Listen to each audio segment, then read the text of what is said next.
Basta hatid ng Revicon Forte. May amino acids at brewer's yeast na pampabatak ng maso para sa lakas na di umaayaw. Multivitamins minerals plus amino acids is the generic name of Revicon Forte.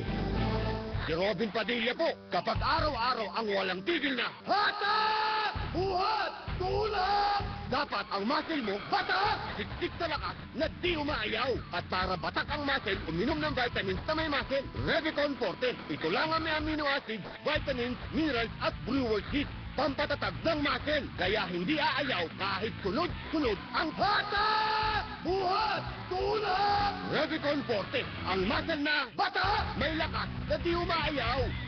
Multivitamins, minerals plus amino acids is the generic name of Revicon Forte. DYRC, balita, numero 1. Oras 16 minutos pasado alas 7 na sa Kabuntagon. Sa pagbarayon sa mga detalye sa ito mga balita, giauhag sa Konseho sa Dakbayan sa Sugbo ang Market Operation Division kun MOD sa pagsusi sa mga timbangan nga gigamit sa kamerkaduhan dinhi sa Sugbo. Si Konsehal Nida Cabrera sa Cebu City North District may panday og resolusyon nga mao'y basihan sa maong lakang. Lakip sa gustong ipasusi sa konsehal mao ang mga timbangan ng bayan nga gigamit sa mga barangay dinhi sa syudad. Ito mo ang maong lakang aron maprotektahan ang interes sa mga konsumidor nga mao'y sagad mabiktima sa mga timbangan nga tikasan. Giawag usab sa konseho ang Cebu City Treasurer's Office sa pag-imbestigar sa mga tindahan aron sa pagsusi kung ano na ba yung mga permit ang mga stall, pagsusi sa mga timbangan ug masuta kung wa ba kini itamper sa mga tag-iyan ini. Paragana kini sanglit ang buwan sa Disyembre, mao ang buwan nga daghan ang mga tawo nga maghugop sa mga merkado aron mo palit og iandam sa mga salo-salo, mga Christmas party ug sa Noche Buena. Gipangimakak sa bagong presidente sa Sangguniang Kabataan Federation sa lalawigan sa Subo nga namalit ang iyang kampong mga botos aron masiguro ang iyang kadaugan sa pinilian nitong Biyernes. Giangkon ni Aladdin William E. Caminero, 17 anyos, nagitabangan siya siyang amahan nga si Bukal Willie Caminero apan gipaagi kini sa tinarong nga kampanya aron makuha ang pagsalig sa ubang mga SK president sa kalungsuran ug component city sa Subo. Si Aladdin mo'y kamahuran sa upat ka anak ni Bukal Caminero ug mausab ang KK Federation President sa lungsod sa Argao nidaog tungod kay way kontra nga miatbang kaniya. Siya usa ka first year college student sa University of San Carlos ug nagkuha og kurso nga Business Administration major in Marketing. Oras 18 minutos pasado alas 7 na. Tulong ka mga pulis sa Dakbayan sa Danao ipaimbestigar ni Superintendent Erson Digal, Direktor sa Cebu Provincial Police Office, CPPO. Gitasan ni Digal ang Provincial Investigation and Detective Management Branch pag-imbestigar nilang SPO3 Quirino Vasquez sa Danao Police Station kinsa giiskapuhan og binilanggo apil sab ang asosihon ang command responsibility sa hipin ini. Nasayran nga si SPO3 Vasquez mo'y gipriso ni Chief Inspector Eddie Ricamara Hepes Danao human nakasibat ang usa ka binilanggo human suguag labay sa basura. Mato ni Digal nga dako dili mahimong paggawason ang usa ka binilanggo aron lang suguon sama sa gihimo didto sa Danao. Naka-eskapo na ilahan nga si Ryan Kula Zamora, 27 anyos minyo, taga-Luok, Danao City. Zamora na priso tungod sa kasong pagpangawat og palabad sa usa ka fishing boat. Itagdang ipatawag si SPO3 Vasquez sa PIDMB sa headquarters nini sa Cebu Provincial Police Office aron paatubangon niya sa kasong administratiba o kriminal na ipasaka batok kaniya. Kasagaran sa mga midaog isip opisyal sa Sangguniang Kabataan Federation sa lalawigan sa Sugbo, gikan sa mga political families. Uban nga napili ni Aladdin Caminero isip bagong grupo sa SK Federation officials sa Sugbo, mao sila si John Frederick Marcel Zambo sa Toledo City, ang Vice Presidente, Alexamana Chong sa Naga City Secretary, Prince Jorich Kumaya sa lungsod sa Santander isip Treasurer, Alec Artiliano sa lungsod sa San Francisco, Isla sa Camotes ang Auditor, Chad Slim sa lungsod sa Bantayan ang Press Relations Officer ug Mariano Blanco sa lungsod sa Ronda isip Sergeant at Arms. Ang mga SK president sa lungsod sa Oslo ug Daan Bantayan ang wa makasalmot sa piniliay. Ang mga bag-ong opisyal numpa na tubangan ni Governor Gwen Garcia nitong Biyernes. Ang gobernador mihagit sa mga opisyal nga ipadayon ang nasugda mga proyekto ni Bea Mercedes Calderon nga outgoing SK Federation President. Giyawag usab sa gobernador ang bag-ong mga lider sa mga batanon na mutawang sa kampanya sa Kapitolyo pagsumpo sa human trafficking ug vandalism nga gisanong usab dayon ni Caminero.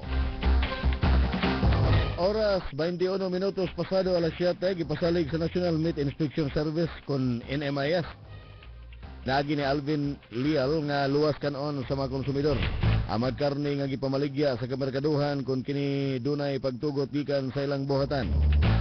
Kini ug uban pang mga detalye sa ato mga balita dinhi sa ato ang tulumanon. YRC Balita Numero 1. Inyo nang mabati human lamang nining laing hutong sa mga mahinungdanon kayo nga mga pahinomdom. Ang Honda Vegas scooters ni barato na. Ang gas price o installment basis 3,000 pesos ang diskwento. Pagdali sa pagpalit adto na sa Honda Motor World nga nahimutang sa Mandawi Main Office. Sa dugang detalye kasayuran, tawag tayon sa numero 3460386 Honda Vegas Scooters. Certified, it's purified, it's good and flavored too. Fresh and healthy, drink it daily, clean and clear, it's true. Nature's offer, spring water, bottled just for you. Nature's spring water, nature's spring water, nature's spring, bottled just for you. Ato ni Bay. Ano work ni daddy mo? Dentist siya. Important yung work niya. Pinoprotect niya ang teeth. Alam mo kung paano napoprotect ang teeth niya? He uses Colgate. Most dentists choose Colgate, my liquid calcium and fluoride formula that make teeth stronger, protected against cavities. Bakit ka puro? Practice lang. Baka makita ako ni daddy mo. Sabihin niya sa akin, Sir, For up to 2 times better cavity protection versus non-fluoride toothpaste. Colgate, #1 brand recommended by dentists. In the red corner, Inaksyon Mommy. In the blue corner, mga kalaha o kaldero, gikan sa Grand Family Reunion. Si Mami, unang mibana, lagpot ang sebo sa adobo, nawala ang nagtiit na kanon. Babay sa aslam nga murag baho sa tiil. Oo, si Mami, libadayon sa pangarangkana. Uban, ang aksyon, soda, grease cutter. Ang hugaw sa mga plato nakakuha og maximum clean o maximum savings kay ang 60 ml. No, hindi lang ang suggested retail price. Di wala gituo og ang sebo. Look out! Kaya pa ba ng iba ang gustong pagbabago? Kaya mo ba ang hamunan ito? Walang pwersa, mundo, nakapigil sa'yo. Make it different, make it different, make it different. Make it different, make it different. White Gold Club treats you to 12 days of Christmas starting December 13 in a White Gold Club 12 Days of Christmas treat. Starting December 13, get treated to an assortment of Christmas treats for every 500 peso purchase at the dry goods section up to December 24. Free gift wrapping for every 500 peso purchase. And get a chance to win thousands in the computer instant prize game. It's the 12 Days of Christmas at the White Gold Club. Starting December 13 up to December 24. Have a great Christmas shopping treat. Per DTI Cebu Permit number 654 Series of 2010. Ako si Marley Lakdangen, 34 years old, nasa San Roque, Labangal, General Santos City. Ay, atong una, nagabuntis ako sa first baby to second baby. Nabatian ako ang non-plenament aware. Mentor siya, musurok sa kaunuran nimo. Pinahaplas ko, bababa ang haplas ko. Tapos na-feel gid na ako nga ang lamig-lamig, wala ako'y panuhot nga bation. Okay gid siya kay epektibo kay wala gid ko gibati nga panuhot o sakit-sakit sa kong lawas tungod kay maayo gid sa gamiton nga pangpalamig sa imong lawas, wala imong biri-biri, imong panuhot ug humot pa gid siya ug matulog ka parang heaven ka na.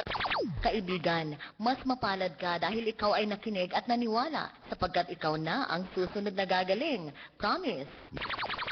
DYRC Balita Numero 1. Oras 25 minutos pasado alas 7 na sa Kabuntagon sa pagbrayon sa mga detalye sa itong mga balita.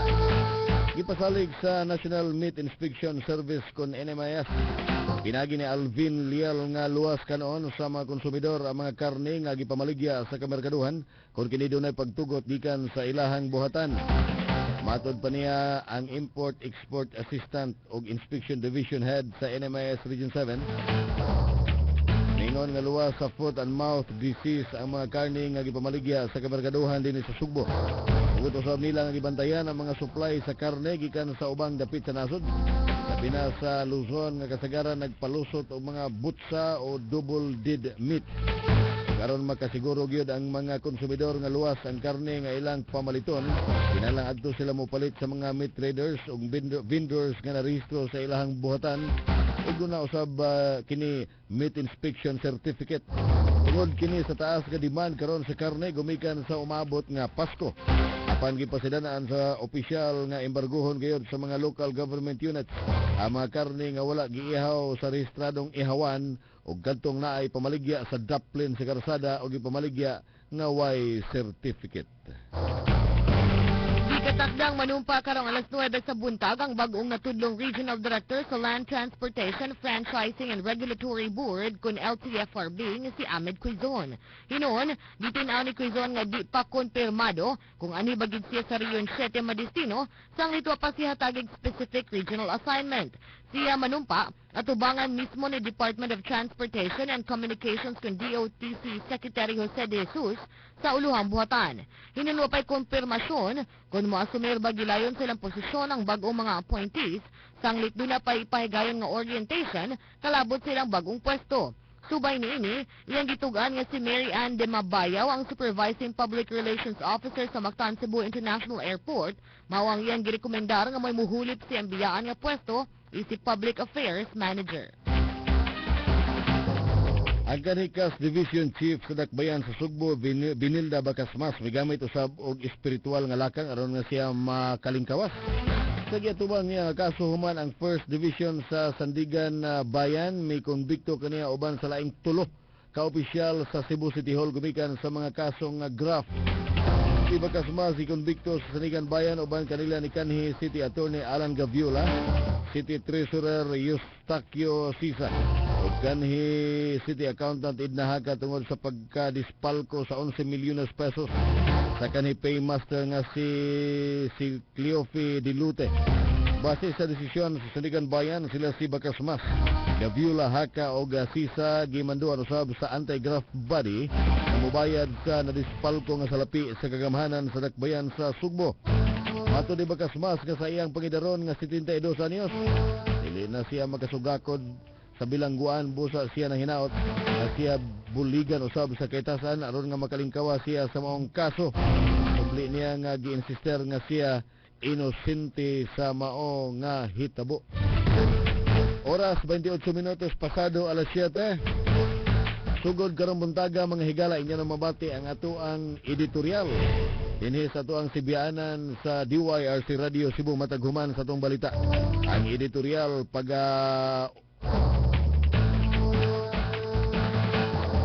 uban kaninyo ang ato ang station manager si Nino Bonito Padilla. Sugod ang karong adlaw mga higala. Adlaw nga Lunes, Disyembre 3. Ato ang editorial mataghuman sa atong balita dinis DYRC. Kanya everyday na po na siya. Lunes ngadto sa adlaw nga Sabado. Abot ang mga higala mga balita gikan sa kauluhan ug saban pa mga dapit dinhi sa nasod sa balita gikan sa gawas sa nasod. Oras 29 minutos pasado alas 7 na. Oras hatid ka nato sa Energy Capsule aron kanunay lagsik ug update. Energo Energy Capsule. Always on the go. A quality product of Aldrich Corporation. Sa laman pala ang lamang ka na. Malamang. Lalamang ka sa Guard Anti-Dandruff Shampoo. Proven sa pagbibigay ng 100% balakubak free hair. Ang 18 ml nito, 5 pesos lang. Ang 5 pesos ng ibang anti-dandruff shampoo, 10 ml lamang. Kaya malamang, sa laman pa lang. Lamang na lamang ka sa Guard. Guard Anti-Dandruff Shampoo, 18 ml, 5 pesos lang. Lamang ka dito. Ang